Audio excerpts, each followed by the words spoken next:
Hello there. Look at my lightsaber. Not as clumsy or as random as a blaster. 400 credits. It's over, Anakin! I have the high ground! Don't try it. It was scaring him. Fear leads to anger. Anger leads to hate. It's treason then. I slaughter them all, like animals, because I hate them. You underestimate my power. You will not take over me. Well, now you're having fun with it.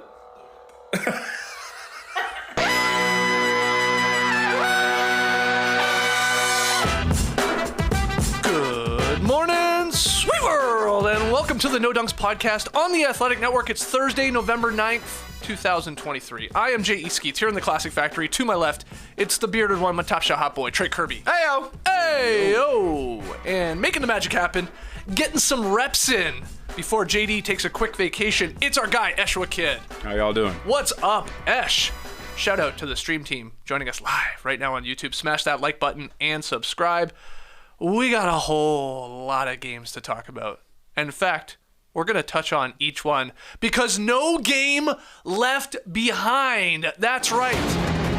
We're going to touch on them all very intensely. All right, TK, this is what we're doing. Is this 14 whole games. show Star Wars themed? It might be. We had a Star Wars cold open. I felt like we were going into hyperdrive there in this one game left behind. Not a coincidence, considering who's behind the board right now. Well, exactly. I was This going is to say, ridiculous. you aren't producing these elements. I am not. They are over there. The nerds have taken over the basketball show. This was all JD today. This is not me, all right? Sure. So no game left behind. We are going to give our takeaways and touch on every game from last night. 14 in total. Let's go. Who do you have? First game. Joel Embiid, Tyrese Maxey lead the 76ers to their sixth straight win, 106-103 over the Celtics. I thought this was a bit of a prove-it game for the Sixers, considering the way their season ended last year, blowing a 3-2 lead against the Celtics, kind of sent the team into disarray over the summer. And I would say Philadelphia proved it a little bit last night. Right. The defense was pretty good. They held Boston to a season low, 103 points, though they did score 101 in regulation. Their previous game against the Timberwolves, whatever. Nonetheless, Boston finished under 40% from the field for the game. Great job by Philadelphia there, I thought. Embiid was solid, 27 points, 10 boards. Maxey, 25 points, 9 assists. But the Sixers did almost blow this thing at the end, Skeets. Yeah, it got close. They led 104-90, Philadelphia did, with 2:23 left, and then the buttholes got tight. 3 turnovers the final 2 minutes. Meanwhile, the Celtics finally started hitting some shots, cut the lead to 3 on a Jaylen Brown step back. Next possession down, pretty solid defense from the Celtics. Get the ball out of Embiid's hands. Maxey tries to create a little mid-range jumper, blocked by Jaylen Brown. On the other side of the court, nice cross-court pass to get Porzingis a look, wide open for 3. He said he just jumped too high, shot it like a mid-range shot on the game tire. He clanked it. Turns out to be 6 straight wins for Philadelphia, and now they are in first place. Pretty impressive. Are the Philadelphia 76ers the best team in the Eastern Conference? The results say yes. They do say yes. I mean, trust the process, but check the results. I mean, they're good. They're awesome. And the way Maxey is playing, like, he's a lock to be the All-Star team. And he's going to be in consideration probably for an All-NBA selection if he keeps this up in the guard position. Actually, hold on. There are no positions anymore, are there? There are none. Oh, throw him out the window. Yeah, huge win. I think the most shocking part from this game is that it wasn't on national television. Yeah. It was a league pass game. It's a league passer. The Wemby Mania got to ESPN, and the Knicks took care of business. We'll get to that, but yeah, it was just sort of weird that we had the 2 best teams here, record-wise, in the East, just on a league pass. Hey, we watched it. You got to subscribe every now and then. That's exactly you know right. You got to go get your LP.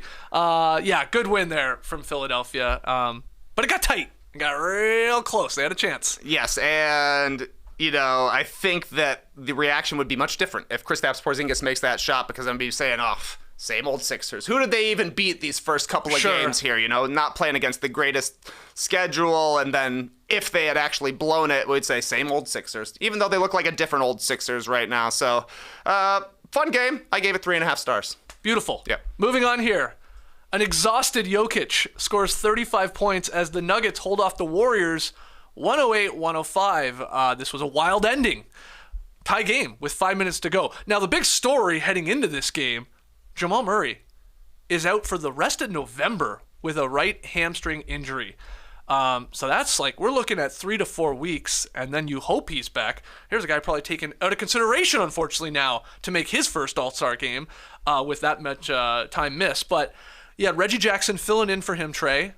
I thought he did a really good job taking over for the injured Jamal Murray, at least in this one. He had 20 points, had some clutch baskets. I mean, he's wised up. Move when you don't have the ball. When Jokic has it and all attention is on him on the block, cut. He's going to find you. There was a couple nice shots there from Reggie. But it's going to be fascinating to watch because, like, we know Nuggets games, clutch situations, clutch minutes, they go to the Jokic-Murray pick and roll every single time because no one's figured out a way to actually consistently stop it. So now that Jamal Murray's out of there, they're going to have to get a little more creative. And I thought for their last night, at least, it was like just get the ball to Jokic and like put him more on the block. You saw the fatigue, I do think, start to set in. He like missed 2 big free throws. He's usually not going to do that in a clutch situation. He talked about being tired. He talked about having a day off and going swimming with his kid. But yeah, just something to watch here moving forward. But in the end, they still got the victory and still have one of the best records in the league. Yeah, we've talked about the Nuggets a lot this season, and I've often said, that was actually an easy game for Jokic. And somebody always slides in the comments, they were down 20 in the first half. Did you watch the game? Yeah, I watched it. This was not an easy game for Nikola Jokic. He was doing everything out there, grabbing the ball off the glass, and then having to basically bring it up every single time down.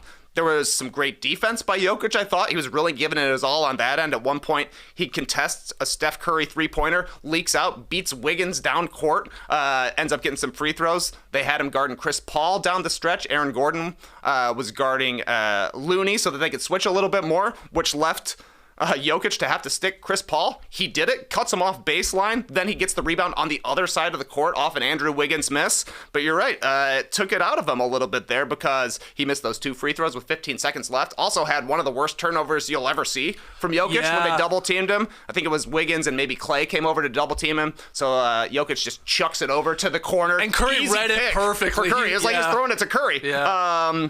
But they ended up holding him off down the stretch. So a pretty MVP type performance. Yeah.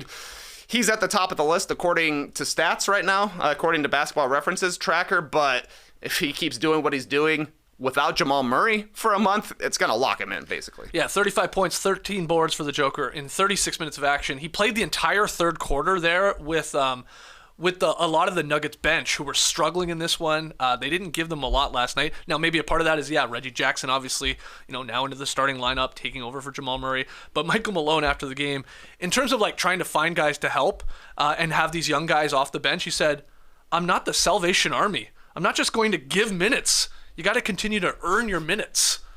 End quote. So, yeah, he's trying to tell those guys, you're not just going to get them. Okay? I'm not the Salvation Army. You got to earn them. You do have to pay at the Salvation Army. It's cheaper than if you were buying it from a standard retail store. But interesting quote. And also interesting that Mike Malone was running out a lot of 5-man bench units, and they just don't really have any creators on that bench unit right now with Reggie Jackson. So maybe they stagger Reggie going forward here if Jamal's going to be out, or maybe they are really confident in Colin Gillespie. I see this guy playing all the time right now. He's not doing a ton, but at least this is experimentation time for the Nuggets. The Nuggets in this game really left the door open, thanks to mainly missed free throws. Yeah, the 2 Jokic, there was I forget who else sort of split a pair.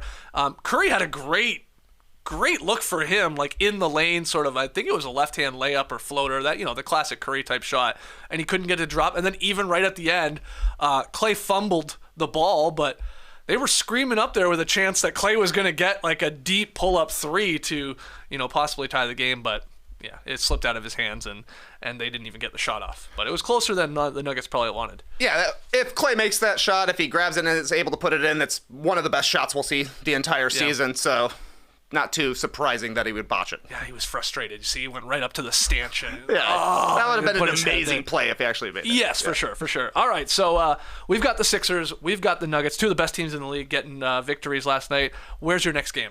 Next game, the Bucks and the Pistons. The Bucks, what a weird game. Game of runs here. The Bucks got up really big in the first half. They took that lead into the third quarter, which is when Giannis Antetokounmpo got ejected for too smalling Isaiah Beef Stew Stewart. Yeah. Flexed on him, then hit him with the too small. They teed him up. It was his second technical of the game.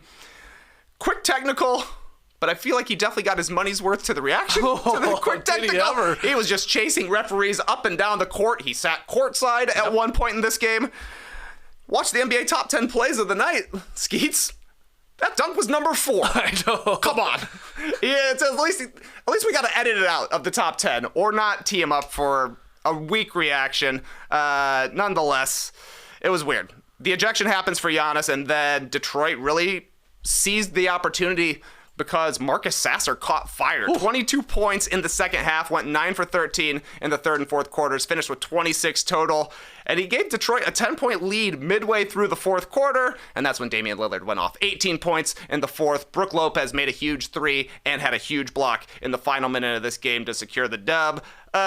Milwaukee is squeaking by. Not great teams right now, but if you're finding ways to win, it counts at the end of the season. Well, the Pistons are a good bad team, though, this year. They have proven that. They're in a lot of these games, have a lot of young talent, but they hurt themselves. I think their youth comes through at the end of some of these games when it comes to their decision-making. But, yeah, the Giannis technical and ejection because of it, I mean, that was pretty damn quick. He did not – yes, he stepped to him. I think he didn't help himself by literally, clenching his fists. Not that he was throwing anything, but he had him clenched there and, sort of right in the face of Beef Stew. But, man, it wasn't quick. It was really quick for a huge dunk. Like, you want these guys to, let them show the emotion on a massive transition dunk for a second. Yeah. It was like a second. And it was like, whoop, nope. And it wasn't even the official right by him on the baseline. It was the other one.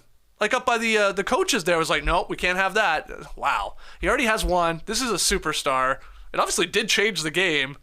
I mean, you're making yourself the story with that one. I don't think Giannis was going to get thrown, going to chest bump him, and I don't think Beef Stew didn't even react. No. He did nothing. That's pretty bad. I think it's because he did 2 celebrations. The flex and then the 2 small. You get one or the other, unfortunately. Yeah, I almost didn't even see the 2 small, but you're right. He does sort of slide it in there. He had to decide. Which one are you doing? Are you flexing or are you 2 smalling me? You cannot do both. Yeah. But, man, this would be a much, much, much bigger story if the Bucks go on to lose it. But you're right, some big plays, mainly from Brook Lopez. So I thought was awesome. Lopez was good, and obviously Lillard was good. 3.5 stars. But Sasser, when he was on fire, that was maybe the best thing I saw all last night. He was cooking, man. It was awesome. And he just get into his shots pretty easily and could not miss for a while. He has been sneaky good all season. I don't know if people are watching a lot of Pistons games, but he can score in a hurry. He's slippery.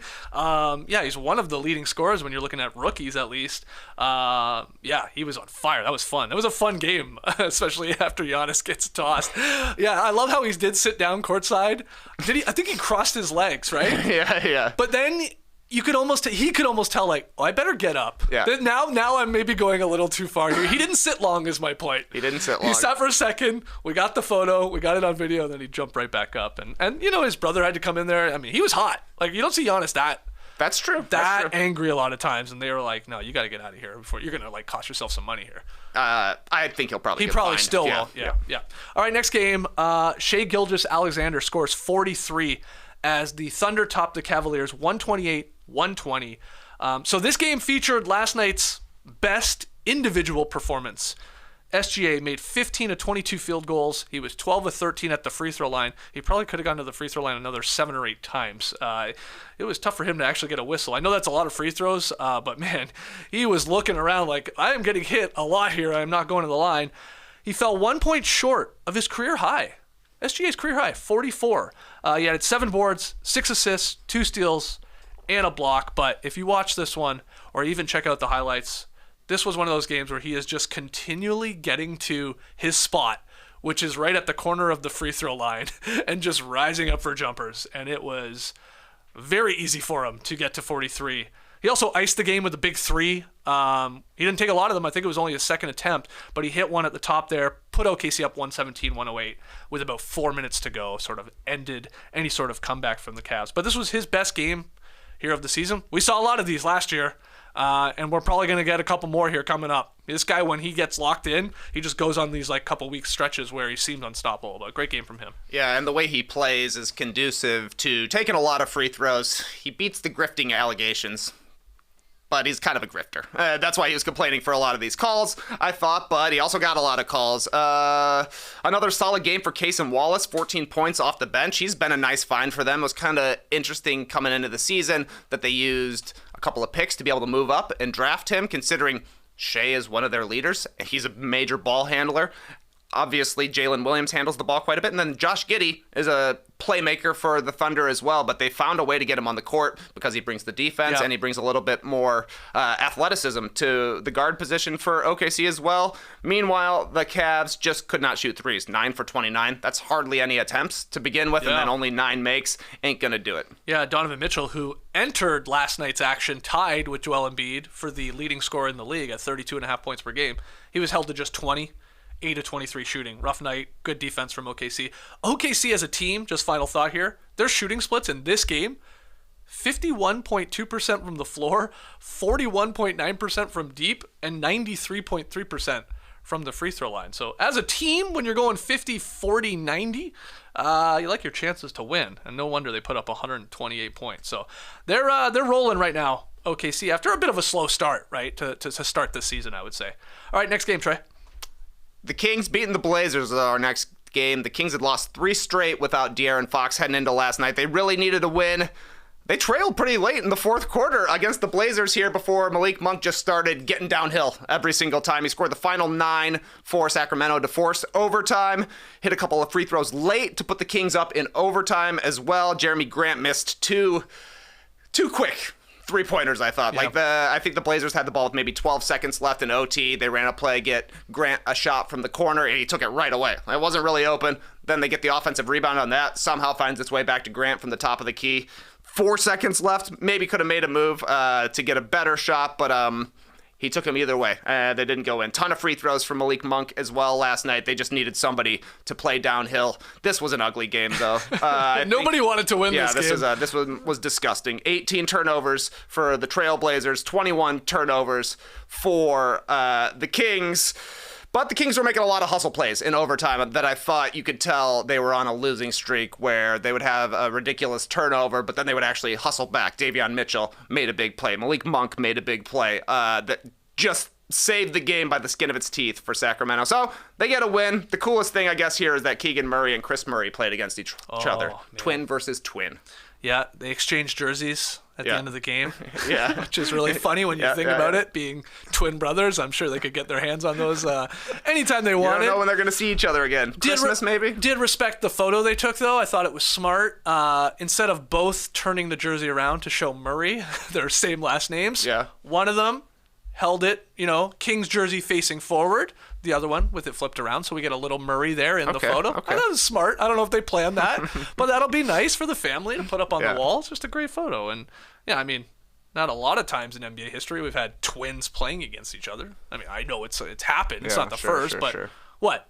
After the Thompson twins play, we'll be at, what do you think total? 7 pairs of twins? Who have played against each other? With the Grants. Are they not twins? Horace and Harvey. Are they twins? They are. They are twins. But the Lopez's. Yeah. The Van Arsdales. Of course, Dick and Tom. Yeah. The Morrises. Okay. The Lopez's. Yeah. Okay. They're twins. It happens, but it hasn't happened recently. No. And but it'll happen twice this year. That's weird. I like where we slotted this game in here. Yeah. After 13 games, this is one of the last games. It goes to overtime. It was close, like you said, but it's like, that's too much basketball. Yeah, that's a lot of basketball. We've had one of the weirdest schedules to start this season. I'm sure the in-season tournament has a part to play in all this, but we just are getting, we had the election the other night, or they wanted people to vote, so they take the night off, no games, but it's just weird. We're getting 2 games one night, and we get 13 to 14 games the next night, and teams are playing each other already 3 times within the first 2 weeks. It's just a strange schedule. Yeah, I guess we started the season a week later this year. I guess we did. It feels like it's having an effect already. Man, these things are chunky every single night, Skeets. It's weird right now. Yeah. All right, moving on. Kyle Kuzma and some strong bench play helped the Wizards snap a 4-game losing streak. 132-116 victory over the Hornets. Yeah, the Hornets are bad. They are not a good basketball team. People were trying to talk themselves into them I know some people thought, ooh, maybe there'll be a feisty play-in team. It does not look like this. These look like two of the worst teams in the league. But Kuzma 33, the Wizards made 18 threes, and the Washington Reserves outscored Charlotte's 72-23. Every time I checked in on this game, and I'll admit it wasn't a lot because there was other great basketball going on, Gallinari was scoring. Every time I clicked over, Gallinari was scoring. He shot 7 of 11. He hit 4 threes. He finished with 18 points. And again, Washington's bench really came through in this one. But both teams are now 2-5. Don't worry, they play again on Friday night, in-season tournament game in Washington.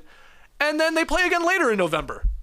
So if you are a Wizards-Hornets fan, you're getting a lot of it early. See, it's a weird schedule, I'm telling you. So they're going to play 3 times here within the month. But any notes on this one? I dare you to name a player who came off the bench for the Hornets.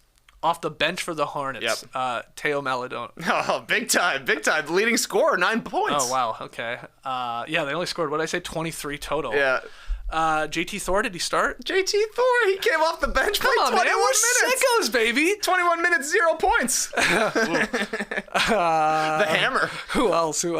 Let's go. You're pretty good right now. But you can think of another one. We saw him have one of his career best games in person. Oh, Nick Richards, baby. Big Nick. Call him Dickie. What? I don't know. Nick the Dick Richards? Call him Dickie. I got anyone else? Can I get anyone else? Yeah, Ish Smith. But I don't think you're getting Bryce McGowan. Oh, Nick, I could have got Bryce. You couldn't have got Bryce McGowan. Yeah, he's got a funny look to me. Ridiculous. You're not getting Nick Smith Jr. or Leaky Black, though. No. What? Leaky Black played 4 minutes. No, Leaky Black, that's happening in JD's bathroom right now. That's a leaky pipe.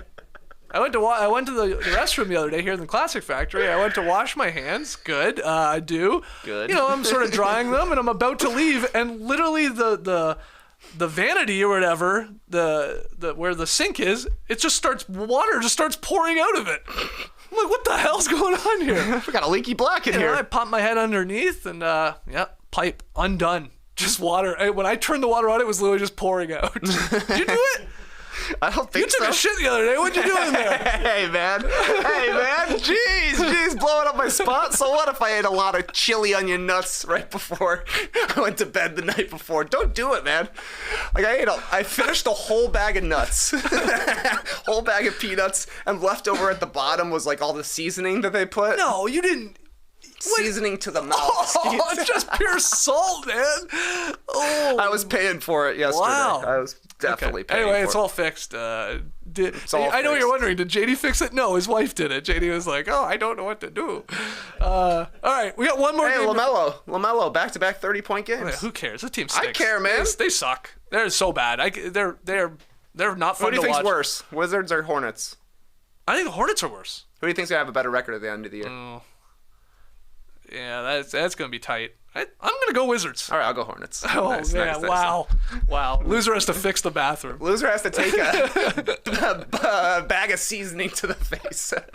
That's cool, man. Okay, there's That's something just to a cool watch. game. You Wizard- said they play how many times in the next They play couple Friday of weeks? night, and then they play at the end of November. I'll skip all of those games. Yeah, that's probably a good Yeah. idea. One more game before we take a break. Yes, What do you got here? Well, we've known that the league has hated beef since they canceled the Butcher Shop, Skeets. That's true. They proved it again last night before the Miami Heat game when they rescinded Bam Adebayo's 20th rebound. Mm-hmm. They took away a big beef. They took away the only 20-rebound triple-double in Miami Heat history. So Bam went out and hung 30 and 11 on the Grizzlies in retaliation. Yeah. Scored 16 in the fourth. Jaime Jaquez Jr. hit the biggest shot of his career, a pump fake 3, basically from the corner to ice things with 18 seconds left. He played pretty well, 11 points, 3 rebounds, a couple of assists, and a couple of steals as well. I guess the biggest news that came out of this is Tyler Hero rolled his ankle in the first quarter. I think he landed on Jaren Jackson Jr.'s foot after shooting a floater. He said after the game, it's got to be a couple of weeks, at least. He's not a doctor, but it is his ankle. And he said he heard crunching and cracking. Not great. Not great for a Heat team that needs all kinds of any kind of scoring they can get. And Hero's actually been balling out to start the season here. Kyle Lowry kind of stepped up in his absence, had one of the best games of his season so far. Grizzlies right now, though, 1-7. Yeah. Yikes. That's they're getting behind the 8 ball here. It's still the first couple of weeks of the season, but they're at the bottom of the Western Conference. It's still another 17 games before John Moran is going to be back. Yeah, Statitudes had an article the other day in their newsletter about teams that won 50 games one season and then the following season lost 50 games. Hasn't happened a whole lot of times. Usually involved LeBron James leaving your team. It did happen for the Cavs twice. 98, 99 Bulls, I would imagine. There was the Steph Curry injury to the Warriors that one year. Yeah. So there's a couple, but could the Grizzlies be one of these teams? I mean, it's a bad start. You know, Jaw's going to come back. 50 losses is a lot. 50 losses. I mean, you're talking ridiculous. Hornets and Wizards when you're getting into that territory, but I guess it's possible. It's brutal, but yeah, nice win there from the Heat, and I like seeing Bam pissed off here. Yeah, in sort of back-to-back games against other defensive player of the year sort of guys, especially last night in Jaren Jackson Jr. Maybe sending a little bit of a message. Don't forget about me. Give me some votes. For those that don't know, the Butcher Shop was a segment we had on the starters where Trey was a butcher and he would try and sell us beef within the NBA. Now, you had a bloody apron. We would literally throw, or you would chuck around hunks of meat and you would slap them and stuff like that. It was maybe a little much. We did it, a couple times? Yeah, I think we did it a couple of times one season, and then we did it on opening night the next season. Oh, that was a lot of eyeballs on opening night, Skeets. Yeah, that was the mistake. Silver probably saw it. He said, no, we don't need that. There's vegetarians out there. Yeah, that's exactly right. I never heard the instructions given to whoever had to go get the beef, but it must have been get the most marbled beef you can find, because they would come back with the most gnarly cuts. That was sick, man. Just slapping them. We had Lee holding both of them, calling them his beef twins, Beefy and Beefoo. I don't know why they canceled it. Yeah, and then I think the crew would take the meat home. That's right. No waste. I think cameraman Rick was getting them on the grill. He was later. broiling hard, baby. Oh man, what a memory. Okay, that's 7 games. We got 7 still to go. Let's take a quick break, and when we come back, we'll get into the other ones. Don't go anywhere. All right, want to hear the greatest sound in all of podcast ad reads? That's the good stuff.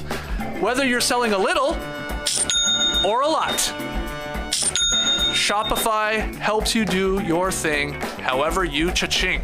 Shopify is the global commerce platform that helps you sell at every stage of your business. From the launch your online shop stage to the first real-life store stage, all the way to the did we just hit 1 million orders stage, Shopify's there to help you grow. Whether you're selling scented soap or offering outdoor outfits, Shopify helps you sell everywhere. From their all-in-one e-commerce platform to their in-person POS system, wherever and whatever you're selling, the good people at Shopify got you covered. Shopify helps you turn browsers into buyers with the internet's best converting checkout, and the stats back it up. It's 36% better on average compared to other leading commerce platforms. And sell more with less effort thanks to Shopify Magic, your AI-powered all-star. I didn't know Allen Iverson was working for Shopify, but now I understand the stats. What I love about Shopify is how, no matter how big you want to grow, Shopify gives you everything you need to take control and take your business to the next level. And you don't have to sell just your own stuff anymore. With Shopify Collective, you can curate products to sell from the brands you love, giving your customers more variety and your business more sales. That's a very cool addition. Shopify powers 10% of all e-commerce in the US, and Shopify is the global force behind Allbirds, Rothy's, Brooklinen, and millions of other entrepreneurs of every size across 175 countries. Shopify is the true Mr. Worldwide.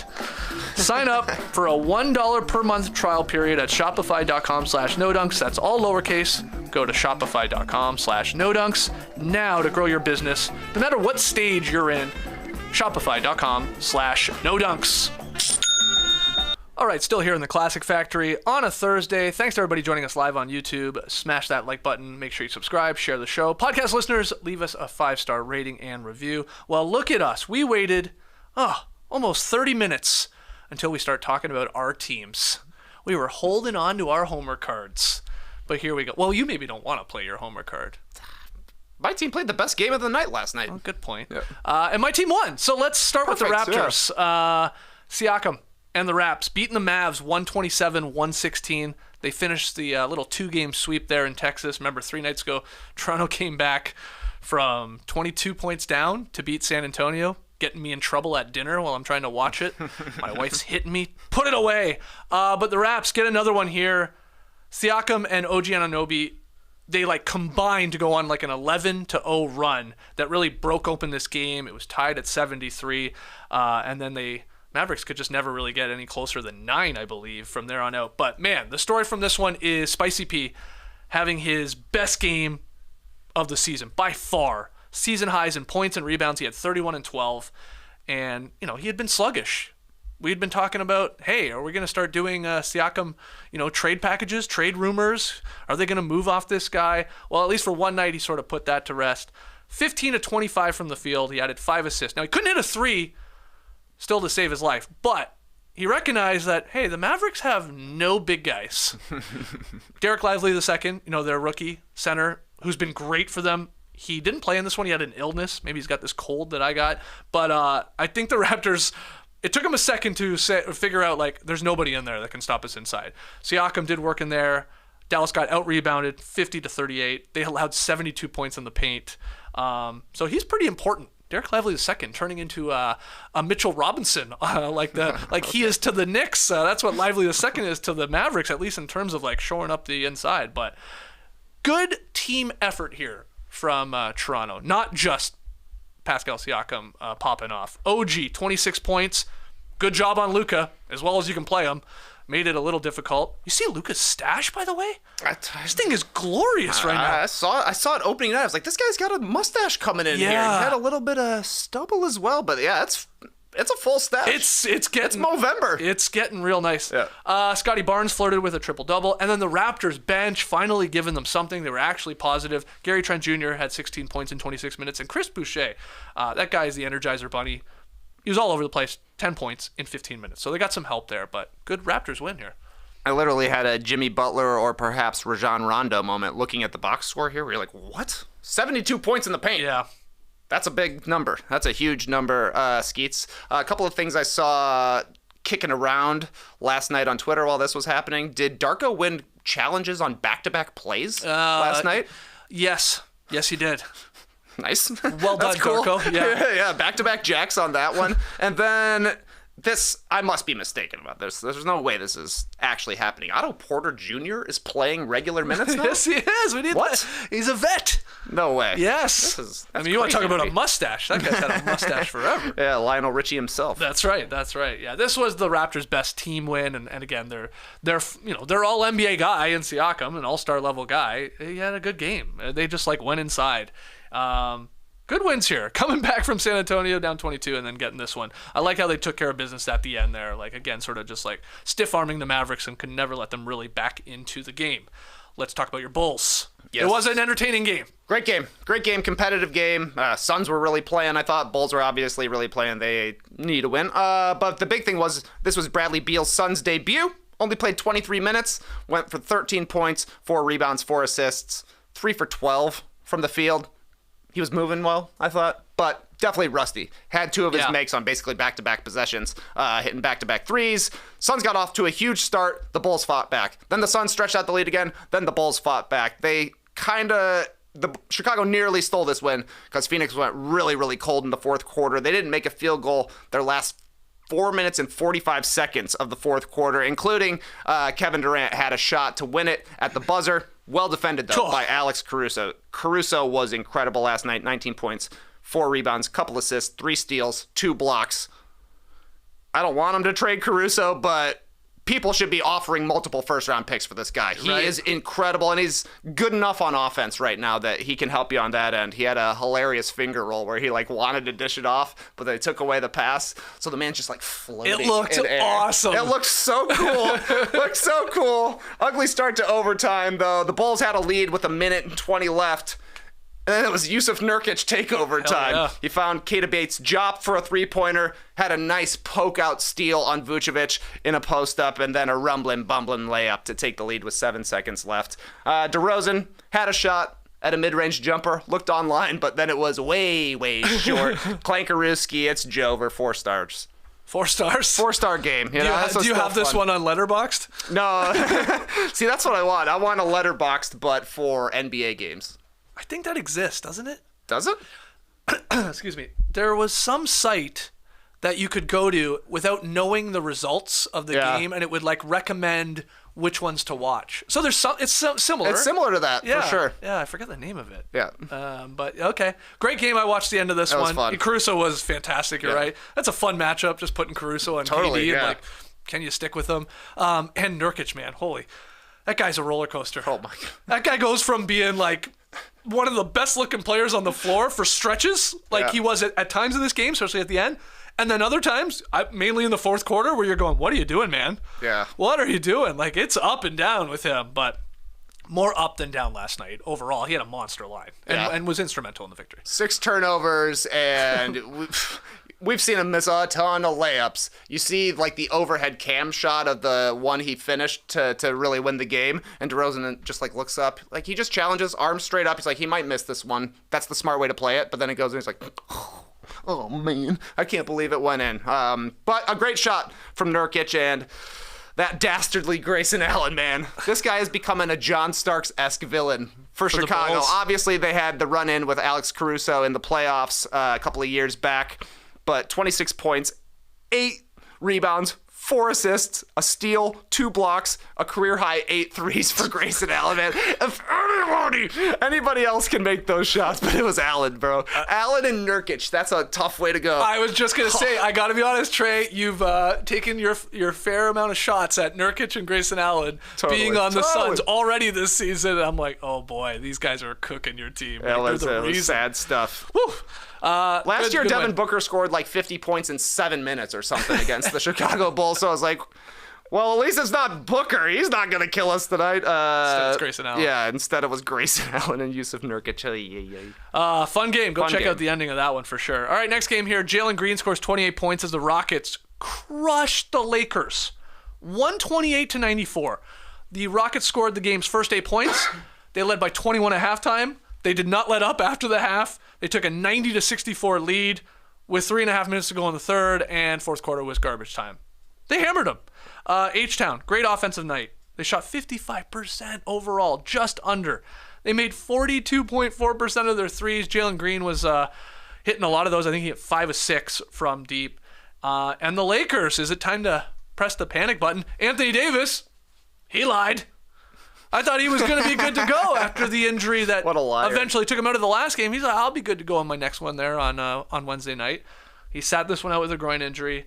And once again, the Lakers got off to a brutal start. You know the stats say right now through 8 games, the Lakers are the worst first quarter team in NBA history. I didn't know that. Yeah. I knew they were terrible in first quarters, but I didn't know that was that bad. Minus 74 point differential in first quarters. That's the worst figure of any team posted through 8 games, according to SportsCenter research. That's minus 74. We played 8 games in the first quarter alone. That's wild. That's actually crazy. How many different starting lineups have they had? Because I know they've had... Well, this is the thing. A lot of injuries, for sure. Definitely a lot. So we're 8 games in. They've already had 3 starting lineups.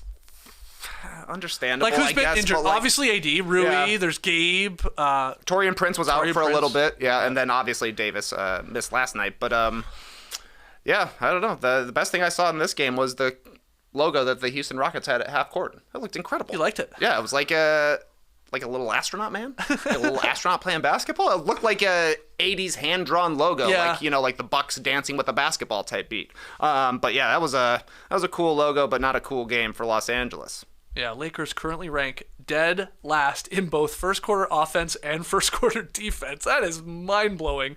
And like they're not, like I saw Sam Quinn at CBS Sports point out, like this is not really a team equipped with overcoming enormous leads, right? Like that's right. That's not how they're going to do it. They lack that sort of firepower to do that consistently enough. So just getting yourself in that type of hole is always going to be a problem. But the Rockets, man, 4 straight. They're top 10 on both sides of the ball right now. They're playing like animals, right? Wasn't that the quote from the other night? Yeah. They're getting at it. And, Dylan Brooks, a lot of talk coming into this game, obviously, between Dylan Brooks and LeBron James. It was like both trash talk and then like respect. Respect talk. Like from both sides. I guess, Dylan Brooks saying how great LeBron is, but how he was going to basically shut him down. Can't wait to lock him up. And then LeBron, I don't sort of, want to play those type of games. But, hey, he got the money he deserved. Mm-hmm. He got that $80 million. Good for him. He plays hard. It was just weird. But a flat game overall because the Rockets just crushed them. Just crushed them. And Lakers, yeah, I mean, are you panicking yet if you're a Lakers fan? I mean, they started 2-10 last year, but then they made a bunch of... Westbrook was the scapegoat last year. Yeah. Who was it this year? Darvin Ham. Oh, boy. You see a lot of Lakers fans saying, what are you doing, Ham? Why are we down by 10 points every first quarter? Change it up. Get Russell out of there. I don't know. I don't know what the solution is because Gabe Vincent hasn't been it yet for the Lakers either. Well, you know how I feel about this. If you're going to fire Ham, do it on Thanksgiving. Roast them. Where we're distracted by other ham. Bake them up. Or roast them. Yeah, right. I guess you bake it. Put a pineapple in his pocket. You're out of here, buddy. All right, next game. What do you got? Victor Wembanyama made his debut in Madison Square Garden last night. There was 2 potential ideal outcomes. He could either have a dominant, transcendent performance on the biggest stage, or he could have a tough game and Knicks fans could bing-bong him all night. It was the latter. Not a great game for Vic last night. 1 for 9 through 3 quarters. Had more air balls than made shots. Knicks fans were loving it. Yep. He got it going a little bit in garbage time in the fourth quarter, but basically, Mitchell Robinson and Isaiah Hartenstein big boyed the Spurs. Wemby and Zach Collins as well. They were just putting them in the basket all night. 21 points, 15 rebounds combined for the new age Patrick Ewing and Charles Oakley. Oh, wow. I don't know. That could be the best center rotation in the league. They play almost the exact same style, Robinson and Hartenstein. They're strong dudes. They're good rollers at the rim. They're both good offensive rebounders. I feel like Hartenstein probably has a little bit more touch, whereas Robinson maybe has a little bit more ferocity, but they both looked awesome they're both last night. At one point, you got to give it to Knicks fans. They hit Wemby with the overrated chant. You got to do it. And it's good for Wemby to get a welcome to New York kind of moment. That's definitely what it was. RJ Barrett was hooping. Another good Julius Randle game, 23, 16, and 5. 8 for 19 from the field. All good. I even liked the Knicks uniforms. I did too. I thought they were okay. The City Edition. They look like they're '90s uniforms, basically. Yeah. But you got a little double action. Yeah. On the name. And Court a looked center cool. court. Yeah. I did not like the two-tone court though. On one side it was like the royal blue, the classic Knicks blue, but on the other side it was almost black. Maybe it was navy blue. It just looked odd to me. Oh, I didn't really notice that. I mean, wasn't the lighting at all? No. I don't think so. You're saying they had different colored paint? Wow, different colored paints. Did not really notice that. I also don't like, and we've seen other courts do this. It sort of had like the city landscape, like on the one sidelines. Mm-hmm. I don't know. I'm not the biggest fan of that. Yeah. Dallas has done it. Yeah. I guess the Knicks were doing it there. I feel like there's a couple others, but overall, you're right. The color and all that, and the jerseys look good, and they got a great game. A little disappointing for ESPN probably with it turning into a yawner because it was a blowout early. Yes. And Wemby did not have his best game there. But Knicks got it back to 500. A couple teams starting to get it going here, right? Like the Raptors are back to 500. Knicks are back to 500. So a couple teams, the Thunder are doing well. I think they're over 500. So yeah, after some slow starts, they're going now. Next game here, Lonnie Walker, the fourth, scores 21 points as the Nets send the Clippers to their fourth straight road loss. So I watched a lot of this one. I was really interested in the ending of it, where Harden and the Clippers going to figure it out. No, they did not. Cam Thomas, though, he scored 14 points in the first half. This guy's been incredible all season long. But then he had to leave the game early in the third with a sprained left ankle. So Jacques Vaughn, he turned to Lonnie Walker to give him more reps. It paid off. Like I said, 21 in this game. We've talked a lot about Kelly Oubre Jr. being sort of like a incredible signing for the Sixers and how much he's contributed, and absolutely true. Lonnie Walker's got to be on the short list for those guys that were signed for very cheaply. I think he signed with the Nets for $2 million. He's a minimum guy. Yeah. He's averaging 16 points per game, 3 boards, 2 assists. He doesn't fill up the box score in the other categories, but giving you scoring in 22 minutes off the bench. Over the last 2 games, he's given you 40 points combined and hitting threes. He's just been so good for them, and he was a big reason why they got the victory. LA couldn't shoot. Nobody, none of their superstars, none of their Hall of Famers could hit a 3 to save their life. I think they hit 6 total between the 4 of them. They were in the game, but They really couldn't score. They shot 36 of 91 as a team. And now they're 0-2 in the James Harden system era. 0-2. I guess the system is he just stands at the elbow and tries to pick people out. I didn't expect that when he came there. Yeah, Lou's decision last night was, I think, sort of to match him with Paul George minutes. Paul George had a brutal first game when Harden plays that they lose, and then Harden had a bad game in this one. And yeah, wasn't pretty. It wasn't pretty, and Nets fans were rightfully on him, calling him out. Did they have a Daryl Morey chant going at one point? There was a Daryl Morey chant definitely happening. Yeah. So not a good start for the Harden Clippers here. 2 slowest paced games that LA has played this season have been since James Harden got there. There's just a lot of standing and waiting, trying to figure out what exactly is going to happen on offense. This is going to take quite some time, I think, for them to figure out how to best maximize their players. Because, Paul George ended up taking 20 shots last night. That's a good number for him because he will probably be the beneficiary of a lot of kickouts and that kind of stuff, but only went 7 for 20. Kawhi only took 16 shots. Westbrook took 18. They're going to have to figure out the proper way to distribute the minutes and the games here. And, getting Terrence Mann back, I think, is helpful. Get him up to speed. He should probably be starting, but it's still early days for the Clippers. But not a great start. No. And the Nets are one of the surprising teams, I think, from, 2 weeks into the season. How they play, how entertaining they play, how it's like by committee. Obviously, Cam Thomas has been the big story, scoring like over 25 a game. But it's guys like Lonnie Walker here chipping in and helping off the bench, which is fun to watch. They're a fun team to watch, and like they're like the underdog Nets again. Like it feels the exact same from years prior. Yeah, it really is. All right, 2 more games left.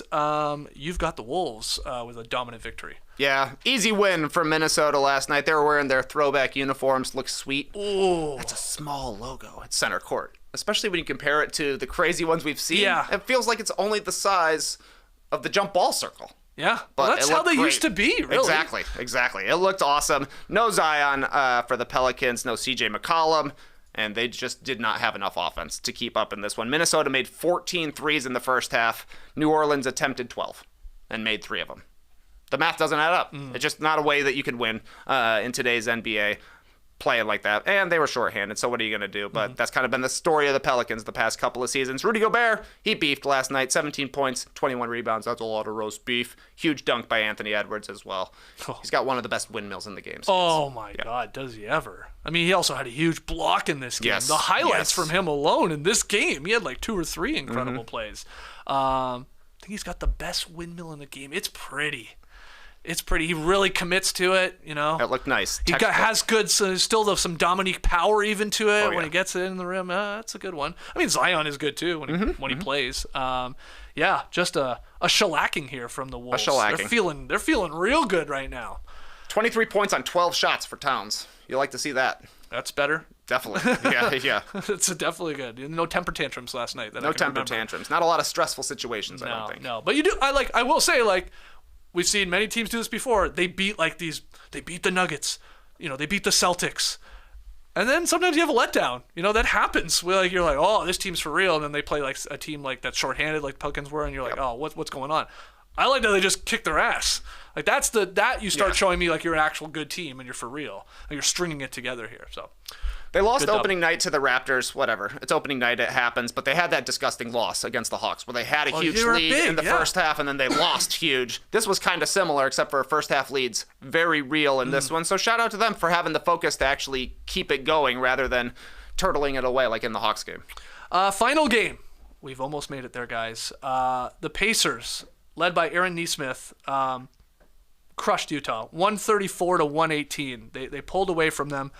David Letterman, sitting courtside. Okay. Just wanted to note that. Yeah. Ball State University's David Letterman. There you go. The Pacers are the NBA's highest scoring team.